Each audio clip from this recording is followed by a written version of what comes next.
may Lord pang kasama dito at yung final slash na kumita din.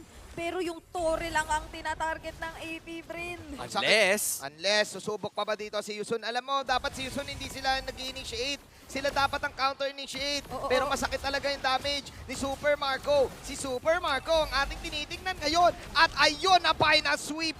Yung baka na ginawang nilaga. Napakalambot ng baka, mga kaibigan.